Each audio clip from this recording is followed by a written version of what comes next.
So one of the main things that we talked about in this chapter was simplifying expressions. So I know that if I have like 7 plus 3, this is not the most simple version of this, right? The most simple version of that is 10. Basically, I just combined those two values and made them 1. Well, if I have something a little bit more complex, like 3x plus 7 plus 5x minus 2, I can also simplify this. The way to do it is we have to find out what are like terms. Because I can't add 3x plus 7 together. Like this won't make 10. So what I'm going to do is I'm just going to identify the things that are the same. So here are the x's. And here are just the standard numbers, right? So I can bring those together, right? So 3x's plus 5x's, I'm just going to take this number in front, it's called the coefficient, and I'm just going to add those together, right? So instead of thinking about this as like 3x plus 5x, it's kind of like a weird thing, I'm just going to think of this as 3 plus 5, which is 8.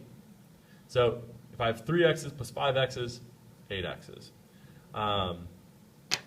Awesome. And now I'm going to do the numbers, right? I have a positive 7, and then I'm combining that with a negative 2, right? So watch out, the sign in front of it matters. So 7, positive 7, and a negative 2 will combine together to be 5. So this is the most simplified version of that. I can't do like any sort of like divide by 8 or anything like that. I'm not solving, I'm just simplifying here. Let's look at a little bit more complex example, like maybe something like this. Let's do 7x minus 5 times x plus 3 plus 1. Okay. So in this problem, the first thing I've got to do, I need to simplify this thing. I can follow order of operations if I want, right? And it told me to go inside the parentheses. Well, 2x plus 3, I'm kind of stuck there. Because 2x plus 3 is nothing. I can't figure it out, right? So what I need to do is distribute. Now here's one of the most common mistakes people make. Watch how they'll distribute it.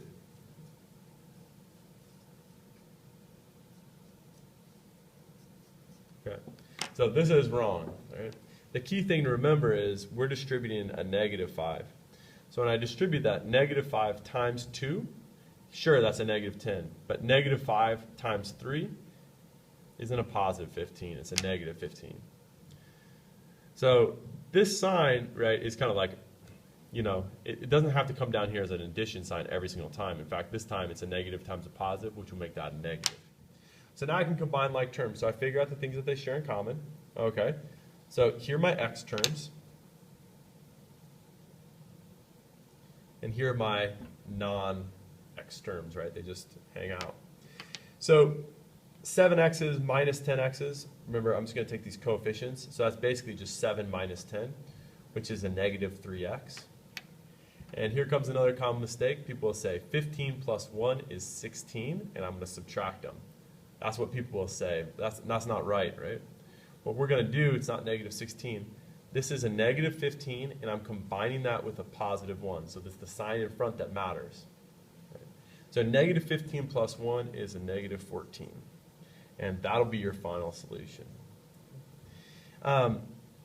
We can do this with multiple variables. So if we had something like this, 3a plus 4b plus 3x plus 3b plus 3a. I can do it with multiple terms like, okay, the a's I can combine together to be 6 a's. 4 burgers plus 3 burgers, that'll go together to be 7 burgers. And X has no friends, he's got nothing to combine to. So I combine the A's with the A's, the B's with the B's, and the X's, there's no one to combine with. So whatever they're, you just combine with the like terms as your final step.